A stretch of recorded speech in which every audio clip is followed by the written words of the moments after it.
Good morning, students. Welcome to this virtual class.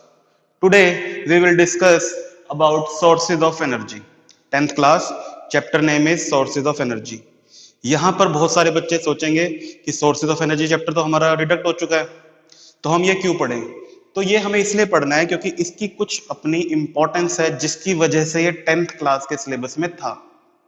ठीक है, अब सिर्फ और सिर्फ कोविड 19 की वजह से, क्योंकि बच्चों के पास टाइम बहुत कम है, सिलेबस बहुत ज्यादा है, तो इसीलिए सीबीएसई ने रैशनलाइजेशन किया है। ये टॉपिक यानी कि chapter sources of energy exam point of view से आपके पास नहीं आएगा, ये अभी तक श्योर है। लेकिन अगर कोई कंपटीशन एग्जाम में यहां से कोई क्वेश्चन आता है तो वो आएगा। ठीक है, ये सिर्फ और सिर्फ सीबीएसई ने रैशनलाइज किया है, सिर्फ और सिर्फ सीबीएसई लेवल पर। कंपटीशन लेवल पर अगर इसमें कोई क्वेश्चन आता है तो जरूर आएगा, आपने ये बात समझनी है।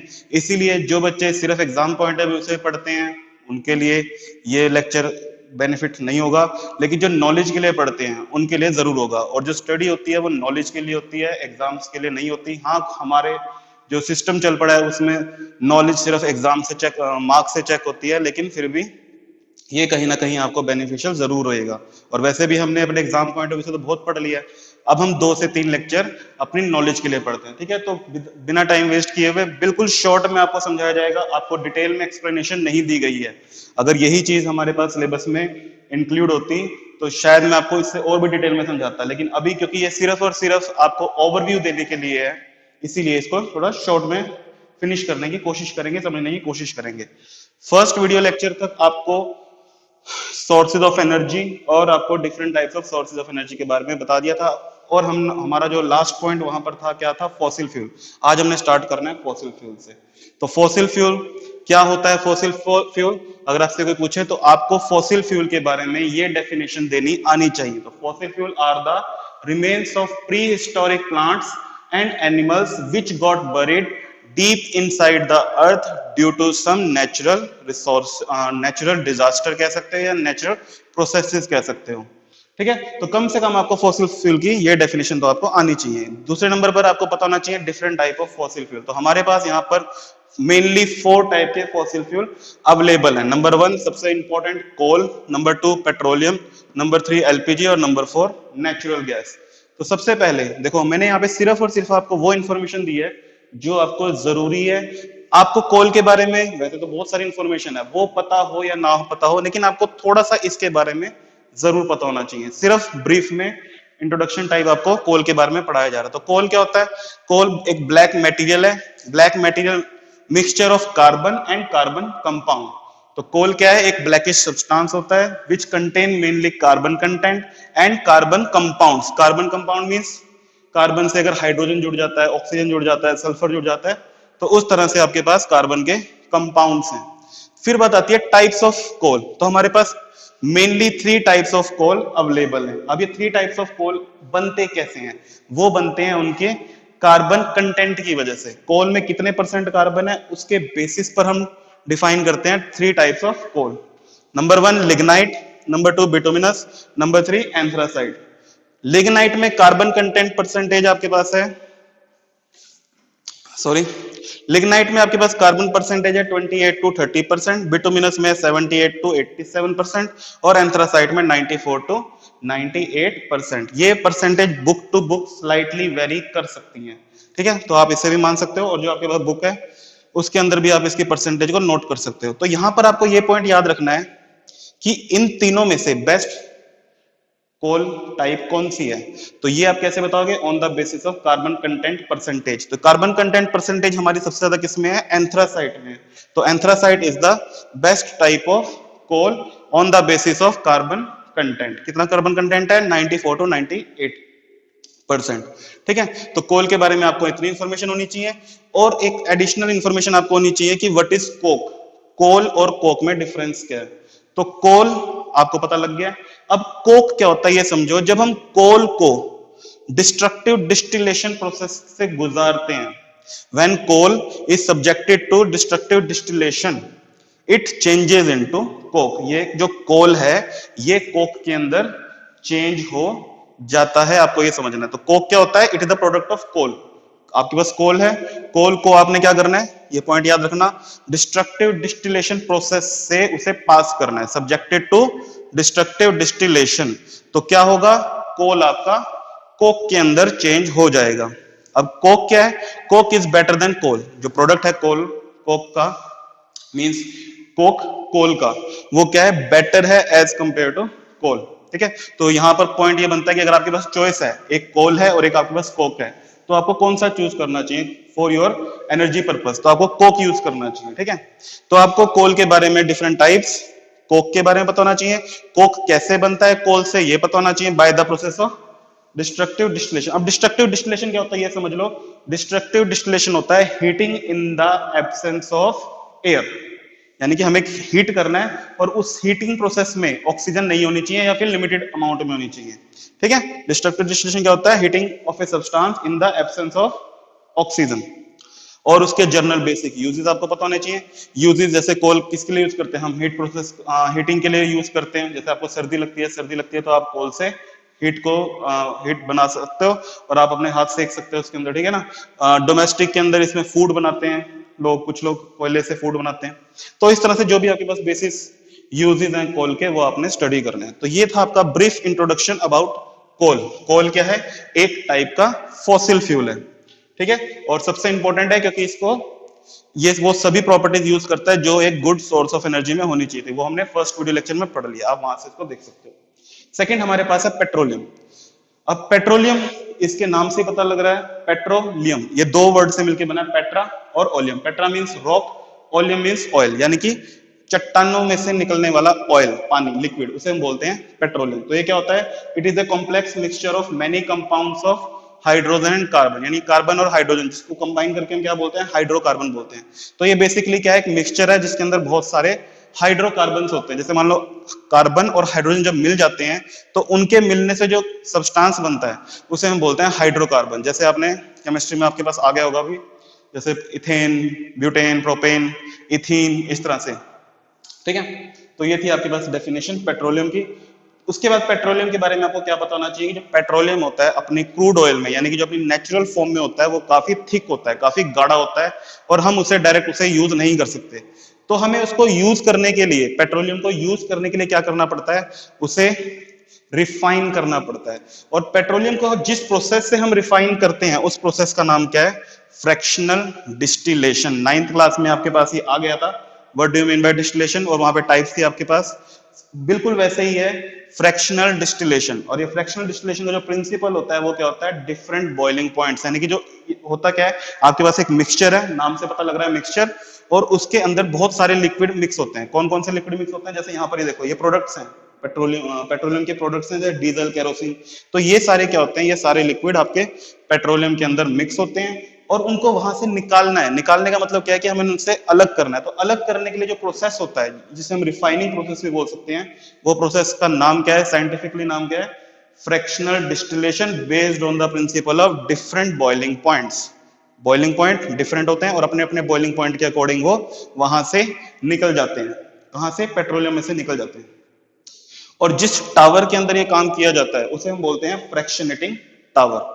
किसे, जिस टावर के अंदर, ये बहुत बड़े टावर के अंदर काम होता है, आपने इसे एसएस में और लोअर क्लासेस में पढ़ रखा है, आपके पास एक फिगर आती है, डायग्राम आता है, उसमें डिफरेंट डिफरेंट पॉइंट्स पर डिफरेंट डिफरेंट सब्सटेंसेस आपके अलग हो जाते हैं। तो उस टावर को क्या बोलते हैं, फ्रैक्शनेटिंग टावर बोलते हैं। और जैसे कि मैं आपको पहले बता चुका हूँ, डीजल, केरोसिन, पेट्रोल, गैसोलीन और पेट्रोलियम गैस, ये क्या है, बाय प्रोडक्ट हैं, प्रोडक्ट्स हैं पेट्रोलियम की, यानी कि पेट्रोलियम से हम इन्हें विड्रॉ करते हैं with the help of fractionating distillation process. ठीक है, तो सेकंड, पेट्रोलियम के बारे में आपको इतना ही पता होना चाहिए, इससे ज्यादा पता करते हो अच्छी बात है, लेकिन कम से कम इतना पता होना चाहिए एज ए साइंस स्टूडेंट। तीसरे नंबर पर हमारे पास है एलपीजी। एलपीजी फुल फॉर्म इसकी बनती है लिक्विफाइड पेट्रोलियम गैस, यानी कि यहाँ पर जो हमने पढ़ा था ना पेट्रोलियम गैस, पेट्रोलियम गैस को ही कंप्रेस करके हम क्या करते हैं, उसे लिक्विड फॉर्म में कन्वर्ट कर देते हैं, उसे बोलते हैं लिक्विफाइड पेट्रोलियम गैस। तो इसका मेन कंपोनेंट क्या है, ब्यूटेन। ये आपने ध्यान रखना है, ये कंपटीशन में आपसे पूछा जा सकता है। Main component of the LPG is butane. उसके साथ साथ उसके अंदर, यानी कि एलपीजी में कुछ अमाउंट में इथेन और प्रोपेन भी होता है। ठीक है, अब ये क्या है हमारे पास, ये हमारे पास हाइड्रोकार्बन है, और किस कैटेगरी के हैं हमारे पास, ये हमारे पास एन कैटेगरी के हैं। एन, ये यहाँ पे ये बात ध्यान रखना, एन, एन का मतलब क्या होता है, इसमें कार्बन और कार्बन में सिंगल बॉन्ड होता है, और इनका जो जनरल फॉर्मूला होता है वो क्या होता है, CnH2n+2। सपोज करो आपको ब्यूटेन का फॉर्मूला बनाना है, तो ब्यूट के लिए हम वर्ड यूज करते हैं 4, तो क्या बन जाएगा Cn, एन में आएगा 4, और यहां पर आपके पास बन जाएगा 8 10, अच्छा यहाँ पे 10 आएगा, C4H2n+2, यानी 2 को आप 4 से मल्टीप्लाई करोगे, फिर 2 ऐड करोगे, ये बन गया आपके पास ब्यूटेन का फॉर्मूला, ठीक है। और ये जनरल फॉर्मूला आपके पास है इथेन, उसके लिए एन प्रोसेस, एन के लिए जिसके अंदर कार्बन कार्बन सिंगल बॉन्ड होता है। और यहाँ पर आपके पास कैलोरीफिक वैल्यू दी हुई है, calorific value of LPG 50 kilo joule पर ग्राम। कैलोरीफिक वैल्यू का मतलब क्या होता है कि जब हम 1 ग्राम एलपीजी को बर्न करते हैं हमें कितनी एनर्जी मिलती है, 50 किलो जूल, तो इसे बोलते हैं कैलोरीफिक वैल्यू, और ये सभी सब्सटेंसेस के लिए होती है।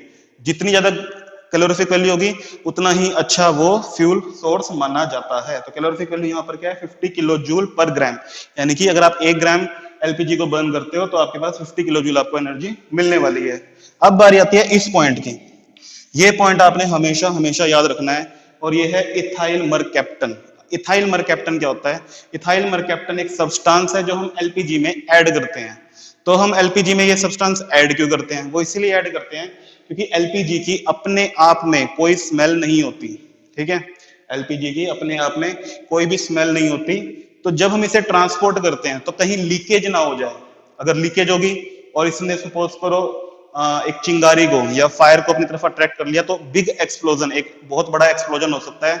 उस एक्सप्लोजन को रोकने के लिए हम क्या करते हैं, इस सब्सटेंस के अंदर यानी कि एलपीजी के अंदर इथाइल मरकैप्टन ऐड कर देते हैं। कंपटीशन में क्वेश्चन आता है, क्योंकि एलपीजी की खुद कोई स्मेल नहीं होती, ठीक है, स्मेललेस होता है, अगर लीकेज होगी आपको पता नहीं चलेगा। तो हम क्या करते हैं, थोड़ा सा इथाइल मरकैप्टन ऐड कर देते हैं, तो जैसे ही एलपीजी लीक होगी कहीं से तो इथाइल मरकैप्टन भी लीक होगा, और वहां से इसकी स्मेल की वजह से भी पता लग जाएगा कि लिक्विफाइड पेट्रोलियम गैस में कुछ लीकेज है। और जो आपके सिलेंडर्स, घर में सिलेंडर जो यूज होते हैं उसके अंदर भी लिक्विफाइड पेट्रोलियम गैस ही भरी जाती है। तो कई बार आप सुनते हो ना यार, आपको स्मेल आती है कि कुछ मम्मी कुछ स्मेल आ रही है, तो वो स्मेल किस वे पे आती है, इथाइल मरकैप्टन की वजह से आती है। अगर वो ना हो तो आपको वो स्मेल नहीं आएगी, ठीक है, और उससे मेजर इंसिडेंट होने के चांसेस भी बन जाते हैं। लास्ट हमारे पास है नेचुरल गैस। नेचुरल गैस क्या है, एक फॉसिल फ्यूल है, और ये कहाँ मिलता है हमें, ये जनरली हमें मिलता है ऑयल रिसोर्सेज के आसपास। जैसे पेट्रोलियम गैस है ना, ये पेट्रोलियम है हमारे पास, पेट्रोलियम जहां भी होगा उसके आसपास पूरे पूरे चांसेस हैं कि आपको नेचुरल गैस से रिलेटेड कुछ ना कुछ सोर्स मिल जाए। 97% मिथेन होती है इसके अंदर, और कुछ अमाउंट में इथेन और प्रोपेन भी आपके पास अवेलेबल है। नेचुरल गैस का एक प्रोडक्ट है CNG. CNG means compressed natural gas which is used in vehicles. आजकल आपको पता है ना, दिल्ली चंडीगढ़ में सीएनजी व्हीकल यूज होते हैं। क्यों होते हैं, क्योंकि ये काफी इफेक्टिव है। इफेक्टिव किस वे में, ये पोल्यूशन नहीं क्रिएट करते, और इनकी कैलोरीफिक वैल्यू भी क्या है, ज्यादा। देखो 55 किलो जूल पर ग्राम, यानी कि अगर आप 1 ग्राम सीएनजी को हीट करते हो तो आपको 55 किलो जूल एनर्जी आपको वहां से मिल जाती है, ठीक है। तो ये था आपके पास सारा कंप्लीट फॉसिल फ्यूल के बारे में, बहुत ही ब्रीफ इंट्रोडक्शन आपको दिया गया है। कम से कम आपको इतना तो पता ही होना चाहिए, ठीक है। ओके, आप इसका कंप्लीट का स्क्रीनशॉट ले लो और इसे नोट कर लेना। स्टूडेंट्स, अब हम कुछ इंफॉर्मेशन चैप्टर की लेंगे इस मेथड से, यानी कि स्लाइड शो मेथड से। तो यहां पर आप क्या करना, जैसे ही नई स्लाइड्स ऑन होती है तब आपने क्या करना है, क्लिक, आपको स्क्रीनशॉट ले लेना है और उसके बारे में पढ़ना है, ठीक है। तो सबसे पहले आपको दिया हुआ characteristics of good source of fuel, ये मैं आपको करवा चुका हूँ। सोर्सेज ऑफ एनर्जी, ये भी आप कर चुके हो। Conventional and non conventional sources of energy, ये भी आप अच्छे से पढ़ चुके हो। तो आप इसका स्क्रीनशॉट ले लीजिए। यहाँ पर ऐसा कुछ भी नहीं है जो आपको समझाने की जरूरत हो, बस ये समझ लेना कि यहाँ पर जैसे बायो एनर्जी है, बायोमास एनर्जी है, ये किसके अंदर ऐड होती है, ये non conventional source of energy है। नॉन कन्वेंशनल मीन्स आपको ऑलरेडी पता है, which we use very less, बहुत कम यूज करते हैं। क्यों कम यूज करते हैं, क्योंकि इनकी एनर्जी एफिशिएंसी बहुत कम है। तो इस तरह से आपने ये पूरी स्लाइड्स को पढ़ना है, ध्यान से देख लो, स्क्रीनशॉट ले लो इसका। फिर हमारे पास आ गया कन्वेंशनल सोर्स ऑफ एनर्जी में fossil fuel and disadvantages of fossil fuel. Fossil fuel अभी अभी हमने पढ़ा है, आपको मैंने बोर्ड मेथड से करवाया था, तो बिल्कुल वही है। Remains of plants and animals deep buried inside the earth millions. चलो इसकी स्टेटमेंट पढ़ लेते हैं। Fossil fuel are fuels formed inside the earth from the remains of plants and animal after millions of year. यहां पर ये point सबसे important है, after millions of year. Millions of year का टाइम लगता है फॉसिल फ्यूल को बनने में, इसीलिए उसे सेव करना बहुत ज्यादा जरूरी है for next generation. The fossil fuels are coal, petroleum, natural gas, वही हमने पढ़ा है। यहाँ पे इन्होंने एलपीजी को मिस कर दिया, कोई बात नहीं। नेचुरल गैस और एलपीजी लगभग एक ही है, ठीक है, बस गैस को कंप्रेस करके हमने उसे लिक्विड फॉर्म में कन्वर्ट कर दिया, और कुछ भी नहीं है। तो all these are non renewable sources of energy. आपको ये ध्यान रखना है, ये सभी non renewable sources of energy है, मींस एक बार आपने यूज कर लिया उसके बाद ये खत्म हो जाते हैं, ठीक है। तो ये आपको पढ़ा है। डिसएडवांटेजेस आप देख लीजिए, इंपॉर्टेंट है, स्क्रीनशॉट लेकर आप इसको पढ़ सकते हैं। बिल्कुल सिंपल सिंपल है। Burning of fossil fuel release gases and harmful particles which cause air pollution, जिससे क्या होता है, एयर पोल्यूशन होता है। Second, burning of fossil fuel release acidic oxides of sulphur and nitrogen which cause acid rain, जिससे acid rain होती है। और वो एसिड रेन हमारे लिए, ह्यूमन लाइफ के लिए डेंजरस है, हमारी अर्थ के लिए, हमारी सॉइल के लिए डेंजरस है, वाटर और वाटर में रहने वाले एक्वाटिक एनिमल्स के लिए भी डेंजरस है। Burning of fossil fuel release a large amount of carbon dioxide which increase the temperature, जिसे हम क्या बोलते हैं, जिसे हम ग्लोबल वार्मिंग बोलते हैं, ग्रीन हाउस इफेक्ट बोलते हैं, ठीक है। तो बिल्कुल सिंपल है, आपने लोअर क्लासेस के अंदर पढ़ रखा है। बस स्लाइड का स्क्रीनशॉट लेते रहो और आपका नोट्स वगैरह प्रिपेयर हो जाएंगे। नोट्स पता नहीं आप प्रिपेयर करोगे नहीं करोगे, लेकिन फिर भी यहाँ पर आपको सभी के पिक्चर्स दिखा दिए। जैसे यहाँ पर आपको एक पिक्चर दिखा दी है आपको, ये फैक्ट्री है, फैक्ट्री में से स्मोक निकल रहा है और स्मोक से क्या होगा, एसिड रेन होगी। शायद आपको ये विजिबल ना हो, लेकिन ये एसिड रेन है, एसिड रेन को शो कर रहा है। और ये भी ताजमहल जो करोड़ों गया है, किस वजह से हुआ, ये भी एसिड रेन की वजह से हुआ है। क्योंकि तो ताजमहल के आसपास जितनी भी फैक्ट्रीज होती थी लाइक दिस, इनके स्मोक से ये प्रॉब्लम हुई थी। यहाँ पर ये ग्रीन हाउस इफेक्ट को शो कर रहा है।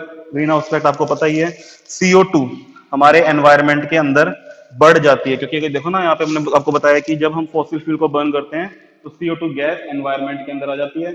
और ये CO2 जो गैस है, ये क्या करती है, एनवायरनमेंट में सन रेज को ट्रैप करने का काम करती है। देखो यहाँ पर सन रेज एंटर हुई, यहाँ पर रिफ्लेक्ट होने की कोशिश हो रही है, लेकिन रिफ्लेक्ट नहीं हो पाती। क्यों नहीं हो पाती, क्योंकि सन जो रेज हैं उनको CO2 गैस जो है ट्रैप कर लेती है। और ट्रैप करने से, क्योंकि बाहर नहीं जा पा रही, देखो यहाँ से बाहर नहीं जा पा रही, इसका मतलब क्या है, जो ये सन रेज है वो इसी एनवायरनमेंट में, यानी कि हमारे अर्थ के एनवायरनमेंट में रहेंगे, जिसकी वजह से टेम्परेचर बहुत ज्यादा बढ़ जाता है, ग्रीन हाउस इफेक्ट। और इसी ग्रीन हाउस इफेक्ट की वजह से, क्योंकि टेम्परेचर बहुत ज्यादा बढ़ जाता है, ग्लेशियर मेल्ट होना स्टार्ट हो जाते हैं। और ये आपके पास है इसकी पिक्चर, ठीक है। तो ये आपको पिक्चर्स दे दिए हैं, पिक्चर फॉर्म में आपको बता दिया what are the disadvantages of fossil fuel, burning of fossil fuel.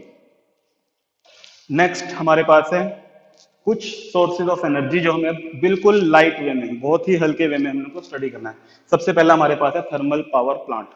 तो थर्मल पावर प्लांट में होता क्या है, थर्मल पावर प्लांट में हम इलेक्ट्रिसिटी प्रोड्यूस करते हैं बाय बर्निंग फॉसिल फ्यूल। सबसे इजीली कौन सा अवेलेबल होता है फॉसिल फ्यूल हमारे पास, कोल। तो यानी कि कोल को बर्न करने से हम यहाँ पर इलेक्ट्रिसिटी प्रोड्यूस करते हैं। बहुत बड़ा हो सकता है बुक में, आपको सिर्फ इतनी इंफॉर्मेशन होनी चाहिए। In thermal power plant the heat energy produced by burning fossil fuel like coal, petroleum, natural gas is used to heat water. वो क्या करेंगे, जैसे हम फॉसिल फ्यूल को बर्न करेंगे, उससे जो एनर्जी मिलेगी हम उससे क्या करेंगे, वाटर को हीट करेंगे। और वाटर को हीट करने से क्या होगा, वाटर आपका स्टीम फॉर्म में कन्वर्ट हो जाएगा। और वो स्टीम फॉर्म क्या करेगी, टरबाइन को रोटेट करेगी, changes it into steam which rotate the turbines of generator. जो टरबाइन है डायरेक्टली जनरेटर से कनेक्ट होगा, टरबाइन रोटेट करेगा तो जनरेटर क्या करेगा, जनरेटर स्टार्ट करेगा टू प्रोड्यूस इलेक्ट्रिसिटी, ठीक है। तो थर्मल पावर प्लांट के बारे में बहुत सारा हो सकता है, लेकिन आपको सिर्फ और सिर्फ मोटी मोटी ये इंफॉर्मेशन पता होनी चाहिए, सिर्फ और सिर्फ ये, क्योंकि आपको थोड़ा कम इसके बारे में बताएंगे, ब्रीफली बताएंगे, सिर्फ नॉलेज पॉइंट ऑफ व्यू से। एग्जाम से रिलेटेड, एग्जाम में से रिलेटेड कोई भी क्वेश्चन आपका नहीं बनने वाला है। फिर आपके पास है hydro power plant. Hydro power plant क्या है, जैसे हमने यहाँ पर इलेक्ट्रिसिटी प्रोड्यूस की थी, अब आपका मेन पॉइंट ये होना चाहिए कि इस क्वेश्चन, इस चैप्टर के अंदर हम मेनली इलेक्ट्रिसिटी को प्रोड्यूस कर रहे हैं, लेकिन किससे कर रहे हैं, किसकी हेल्प से कर रहे हैं, वो मैटर करता है। तो फर्स्ट केस में हमने कैसे किया था, by burning coal and petroleum and natural gas, ठीक है, यानी कि means by burning fossil fuel. यहां पर हम क्या करेंगे, यहां पर हम with the help of hydro, hydro means क्या होता है, पानी, हाइड्रो मींस वाटर, वाटर की हेल्प से इलेक्ट्रिसिटी को प्रोड्यूस करेंगे। और ये जो हाइड्रो पावर प्लांट होता है, इसे आप लोग एक सिंपल टर्म यानी कि डैम के नाम से जानते हैं। डैम, डैम से इलेक्ट्रिसिटी प्रोड्यूस होती है ना, तो जो डैम होता है एक्चुअली में क्या होता है, हाइड्रो पावर प्लांट होता है। अब वहां पर क्या होता है, इन हाइड्रो पावर प्लांट हम क्या करते हैं, पानी को स्टोर करते हैं अच्छे लेवल पर, एक मिनट।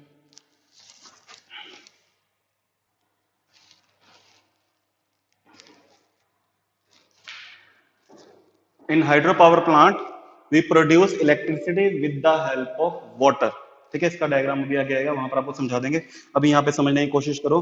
फ्रॉम रिवर्स हम क्या करते हैं, रिवर की हेल्प से पानी को काफी हाइट पर उसे स्टोर कर लेते हैं। पानी को स्टोर करने पर क्या होता है, उसकी पोटेंशियल एनर्जी बढ़ जाती है।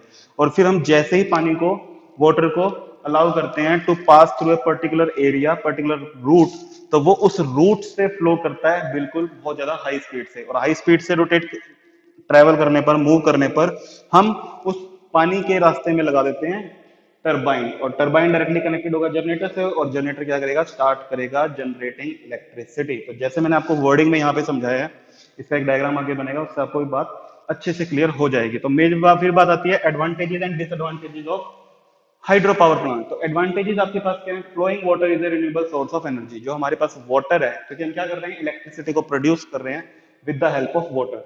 तो ये जो हमारे पास है एक रिन्यूएबल सोर्स ऑफ एनर्जी है, मींस ये हम बार बार यूज कर सकते हैं। यानी कि जब आप पानी को यूज करते हो तो पानी खराब नहीं होता, खत्म नहीं होता, आप उसे बाद दोबारा यूज कर सकते हो। Second is the electricity produce does not cause any pollution, क्योंकि यहां पर आपके पास हम कोई भी फॉसिल फ्यूल बर्न नहीं कर रहे हैं। हम क्या कर रहे हैं, सिर्फ और सिर्फ पानी को फ्लो कर रहे हैं, वाटर को फ्लो कर रहे हैं, और उसके रास्ते में हम एक टरबाइन लगा देते हैं जिसकी वजह से इलेक्ट्रिसिटी प्रोड्यूस होती है। हम यहाँ पर थर्मल पावर प्लांट की तरह फॉसिल फ्यूल को बर्न नहीं कर रहे। जब हम फॉसिल फ्यूल को बर्न ही नहीं कर रहे तो क्या होगा, कोई गैस प्रोड्यूस नहीं होगी, यानी कि हार्मफुल गैस प्रोड्यूस नहीं होगी। The electricity produce does not cause pollution. Third one advantage is the water stored in dam can also be used to control floods and for irrigation. यानी कि जब हम किसी रिवर के ऊपर डैम बनाते हैं तो वो फ्लड को कंट्रोल करता है, और साथ ही साथ हम इरिगेशन प्रोसेस के लिए भी इस पानी को यूज कर सकते हैं। इसी के साथ डिसएडवांटेजेस, अगर किसी कोई चीज हमारे पास है और उसके एडवांटेजेस हैं तो उसके कुछ ना कुछ डिसएडवांटेजेस भी जरूर होंगे। तो हमें हाइड्रो पावर प्लांट को पढ़ लिया हमने, यहाँ पर एडवांटेजेस पढ़ लिया, अब हम पढ़ते हैं डिसएडवांटेजेस। तो सबसे पहला डिसएडवांटेज जो लगभग सभी में रहता ही है, the initial cost is very high. यानी कि अगर हमें कोई डैम बनाना है तो उसकी इनिशियल कॉस्ट जो है वो बहुत ज्यादा हाई रहती है।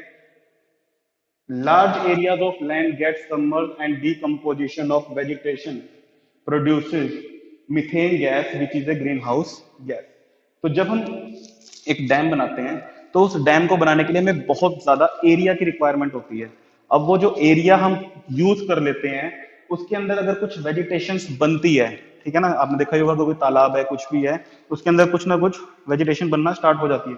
तो वो वेजिटेशन क्या करती है, मीथेन गैस प्रोड्यूस करती है which is green house gas. यानी कि वो ग्रीन हाउस इफेक्ट कोज करती है, कुछ अमाउंट में करती है, बहुत ज्यादा नहीं करती, लेकिन फिर भी करती है, इसलिए हम उसको डिसएडवांटेजेस कैटेगरी में पुट करते हैं।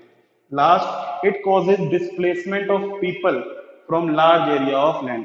अगर हमें यहाँ पर कई बार क्या करना पड़ता है कि जो डैम बनाना है वो पर्टिकुलर सपोज करो किसी ऐसी नदी के पास जा रहा है जहां पर बहुत सारे लोग रहते हैं, तो वहां पर फ्लड के होने के चांसेस ना रहे, या फिर हम सेफ्टी पर्पज से क्या करते हैं, वहां से उन सभी लोगों को वहां से शिफ्ट कर देते हैं। यानी कि हमें वहां पर जो लोगों को डिस्प्लेस करना पड़ता है, उनके घरों से, उनकी जो रहने की जगह है वहां से उन्हें हटाना पड़ता है।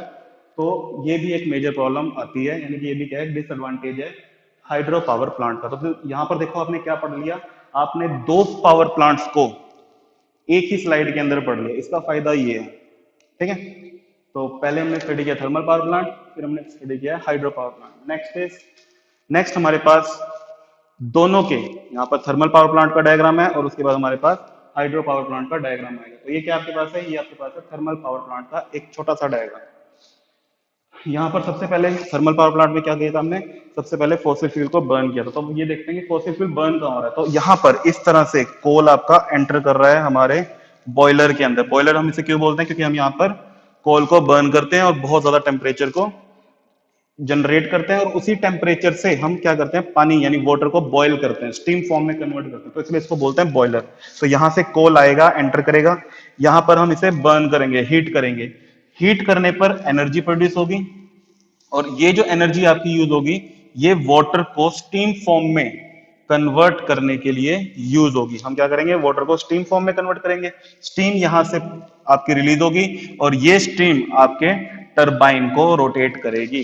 टरबाइन डायरेक्टली कनेक्टेड है जनरेटर से और जनरेटर क्या करेगा, स्टार्ट करेगा जनरेटिंग इलेक्ट्रिसिटी। तो ये था आपके पास सिंपल सा diagram for thermal power plant. इसी तरह से नेक्स्ट वीडियो यानी कि इस स्लाइड में आपके पास है हाइड्रो पावर प्लांट का एक छोटा सा डायग्राम। इसको समझने की कोशिश करो। ये शुरू होगा आपका यहाँ से, इस पॉइंट से। हम यहाँ पर क्या करते हैं, यहाँ पर हम ये रिवर, इससे पहले एक रिवर होगी और हम रिवर पर क्या करते हैं, एक डैम बना देते हैं। देखो ये रहा डैम, हमने रिवर पर एक डैम बना दी। डैम बनाने से क्या होगा, सपोज करो रिवर लेवल इतना होता है, सपोज करो रिवर पर पानी का लेवल इतना है, तो वो पानी का लेवल अब धीरे धीरे बहुत ज्यादा बढ़ जाता है। ये है इसका गेट। हम क्या करते हैं, इस गेट को क्लोज कर देते हैं जब हमें इलेक्ट्रिसिटी प्रोड्यूस नहीं करनी है, तब हम इस गेट को क्लोज कर देंगे। ये गेट नीचे आ जाएगा और पानी का लेवल कंटिन्यू ऊपर बढ़ता रहेगा। देखो अब यहां तक आ गया ना। फिर हम जैसे ही गेट को ओपन करेंगे यहां से पानी फ्लो करना शुरू करेगा, यहां से पानी आपका फ्लो करना शुरू करेगा। और पानी जब फ्लो करेगा from high level to low level, तो क्या होगा, क्योंकि यहाँ पर पोटेंशियल एनर्जी बहुत ज्यादा बढ़ जाती है पानी की, और जैसे पानी नीचे आएगा पोटेंशियल एनर्जी कम होती है, काइनेटिक एनर्जी बढ़ती है। यानी कि अब पानी के अंदर बहुत ज्यादा स्पीड है। पोटेंशियल, यहाँ पर पोटेंशियल एनर्जी थी, पोटेंशियल एनर्जी कन्वर्ट हो जाती है काइनेटिक एनर्जी में। काइनेटिक एनर्जी का मतलब क्या है कि वाटर में बहुत ज्यादा वेलोसिटी है, यानी कि स्पीड है। वेलोसिटी और स्पीड समझेगा। तो वही वेलोसिटी और स्पीड किस में यूज होती है, आपकी टरबाइन को रोटेट करने के लिए यूज होती है। अब टरबाइन रोटेट होगा, टरबाइन डायरेक्टली कनेक्टेड है जनरेटर से, और जनरेटर क्या करेगा, स्टार्ट जनरेटिंग इलेक्ट्रिसिटी। तो आप इस तरह से समझ सकते हो हाइड्रो पावर प्लांट्स के एक डायग्राम को।